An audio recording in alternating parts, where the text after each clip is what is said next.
Buenas noches, bienvenidos. Aquí están las principales noticias de Colombia y el mundo. Atención, las senadoras María José Pizarro del Pacto Histórico y Paloma Valencia del Partido Centro Democrático chocaron en las últimas horas. La senadora del Pacto Histórico le respondió a su compañera del Centro Democrático ante las críticas al gobierno por continuar los diálogos con el ELN, mientras este grupo mantiene en su poder a varios secuestrados. En sus redes sociales, la senadora Paloma Valencia compartió la historia de Sanín Mena, un hombre de 87 años que habría sido secuestrado cerca de Ocaña, norte de Santander, aparentemente por un comando del Ejército de Liberación Nacional ELN, aunque no se conocen pruebas de supervivencia ni reclamos de dinero por su liberación. Mena lleva más de 6 meses desaparecido. La senadora denunció que este es uno de los tantos casos del secuestro que afectan el proceso de diálogo con el ELN, como ocurrió con Luis Manuel Díaz, padre del futbolista Luis Díaz, que estuvo casi 2 semanas en poder de un bloque de esa guerrilla en La Guajira. Para Paloma Valencia es reprochable que el gobierno mantenga la mesa con ese grupo en medio de los secuestros. No podemos olvidar que el ELN tiene muchos secuestrados. El gobierno sigue negociando y se olvida de ellos. Don Sanín Mena, de 87 años, lleva 6 meses secuestrados, dijo la congresista en su cuenta de X. En otros mensajes ya ha arremetido duramente contra la política de paz total del gobierno y ha dicho que el país pasa por una crisis de seguridad. Sin embargo, su mensaje no pasó desapercibido en las toldas petristas. También a través de la cuenta X, la senadora María José Pizarro le respondió y defendió el accionar del gobierno de Gustavo Petro en la búsqueda de la liberación de todos los secuestrados en manos del ELN y otros grupos armados. No mienta, senadora, el gobierno sigue negociando precisamente para buscar la liberación de todas las personas secuestradas, así como se logró la de Manuel Díaz. El empeño es el fin del conflicto con el ELN, dijo. Además, le solicitó no utilizar el dolor de la gente para hacer de la política pura demagogia. Sobre esta discusión, cabe recordar que la Procuraduría Delegada de Derechos Humanos le pidió al gobierno gestionar la libertad de todos los secuestrados por el ELN, tal y como ocurrió con el caso de Luis Manuel Díaz. Según la entidad, en lo corrido del 2023 se han registrado más de 30 secuestros que serían responsabilidad del ELN. Frente a este secuestro, vimos cómo el gobierno nacional desplegó todas sus capacidades, tanto militares como de policía, como en la mesa de negociación con el ELN, para obtener la liberación de este ciudadano colombiano, dijo el procurador delegado Javier Sarmiento. A través de su cuenta de X, el presidente Gustavo Petro también respondió al llamado. El gobierno está buscando la liberación de todos los secuestrados y la extinción de esta práctica delictiva en Colombia. En cuanto a las críticas de la oposición, es de destacar que senadores como Paloma Valencia, David Luna y J.P. Hernández firmaron una proposición para llevar al ministro de Defensa, Iván Velázquez, a un nuevo debate de moción de censura.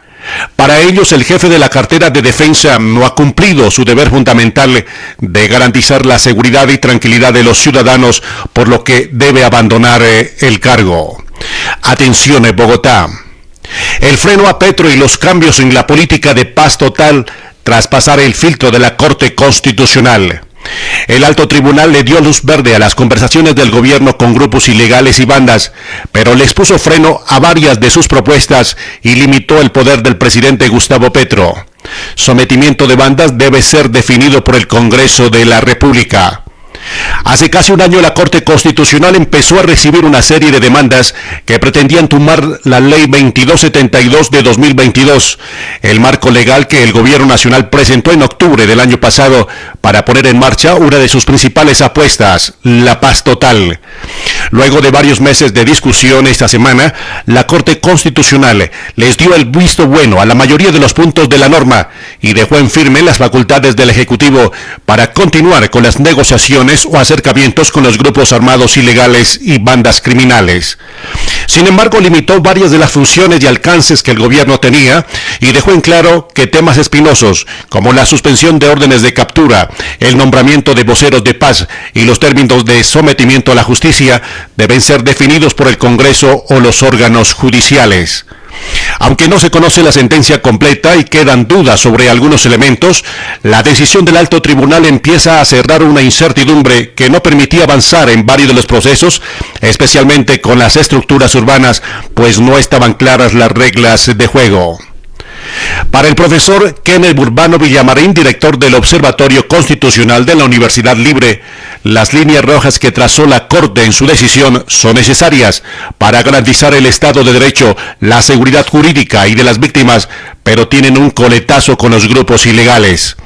En términos de conversaciones y acercamientos e incluso de diálogos, los actores armados pueden verlo como una imposición, como una camisa de fuerza que puede perjudicar y obstaculizar el margen de maniobra o discrecionalidad política que se requiere para estos procesos, explica el docente.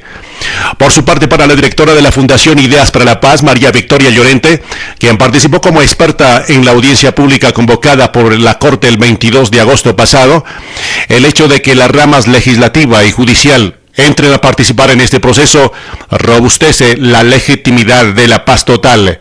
Se abre el escenario del debate democrático de que los colombianos creen que es más adecuado para el tratamiento de esos grupos y no, como estaba en la ley inicialmente, un tema a discreción solamente del presidente de la República.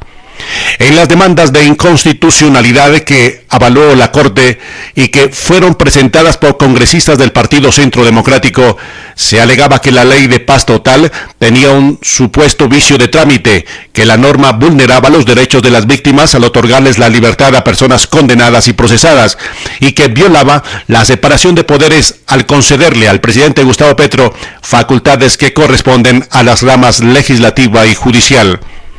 Una vez se conoció la decisión del alto tribunal, el gobierno, los demandantes y el fiscal general, que tienen posiciones contrarias sobre la paz total, salieron a celebrar varios apartados y aseguraron que se les dio un respaldo a sus reclamos. Pero lo cierto es que todos tuvieron victorias y derrotas. Aunque el presidente quedó con el logro de continuar con las negociaciones, tendrá que hacerlo con un margen de maniobra muy inferior al que pretendía.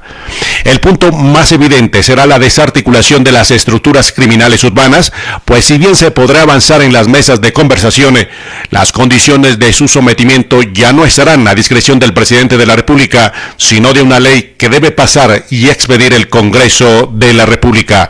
Esta es la información más importante a esta hora de la noche. Permiso.